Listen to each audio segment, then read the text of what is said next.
Alors, j'aurais le goût de vous dire bonjour. Mon nom est Danielle Brabant, je suis professionnelle du deuil et cette capsule est pour faire suite aux étapes du deuil. Alors, nous allons parler de la tristesse et de la dépression, nous allons parler de la résignation ou du lâcher-prise et de l'héritage ou l'acceptation, la reconstruction. La dépression et la tristesse sont, en fait, on en fait une étape. Elle est importante parce que ce qu'elle vient de nous dire, c'est il y a quelque chose de grave qui s'est passé, puis c'est de saisir toute la profondeur de la situation. Donc, le mot le dit, dépression, c'est qu'il y a une pression qui s'exerce et, oh, là, on est comme laissé à soi-même. C'est une période où on s'intériorise davantage, on se pose des questions, on est à la recherche de réponses. Et c'est correct. La tristesse, je vais revenir aussi aux étapes de la dépression, puisqu'il y a des comportements qui sont là. Mais la tristesse, c'est important également de laisser monter les pleurs. Si ça devient, je dirais, où on n'est pas capable de se retenir et tout ça, c'est bon d'aller consulter.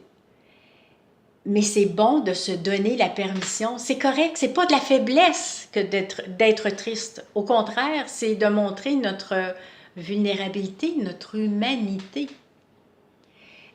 Et par contre, dans la dépression, ce qui est important d'évaluer ou de vérifier, c'est qu'on a un manque d'appétit. C'est normal, mais il ne faut pas arrêter de manger. On dort moins bien, notre sommeil est plus léger, plus agité. C'est normal, mais il faut dormir. On a un manque de concentration qui est bien évident. On a de la difficulté à se rappeler des choses, les mots nous manquent, on ne vient pas à bout de... On n'a pas le débit aussi rapide que d'habitude. Et aussi, on manque de plaisir. Il n'y a rien qui nous tente. Et puis, ce qui est important de vérifier au moment de la dépression, de cette étape, c'est de rester en équilibre malgré tout. Alors, si on devient léthargique, là, que vraiment, là, on n'est plus capable de vaquer à nos occupations bien quotidiennes, de manger, de dormir, de se laver, là, c'est important de consulter. Et si vous connaissez quelqu'un dans cet état-là, c'est important de lui dire de consulter. Je vais aller plus rapidement pour la résignation. Ça, c'est parce qu'à un moment donné, le lâcher-prise prend place, parce que là, on réalise qu'on n'y peut rien, la situation est là, on a tout fait en notre pouvoir, on a tout donné.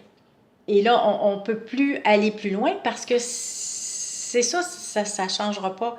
Alors, on lâche prise, puis on se dit, c'est la vie, puis on continue. La dernière étape, c'est d'accepter que ces choses-là arrivent et d'accepter dans le sens qu'on se sent vivant malgré la situation. On est capable de reconnaître que nos forces sont là pour le traverser, nos forces, nos énergies, nos talents sont là pour les autres également. Mais c'est vraiment de sentir le vivant en nous. Alors, j'espère que ces informations sont pratiques. Si vous voulez en savoir davantage, n'hésitez pas à consulter mon site daniel-brabant.com.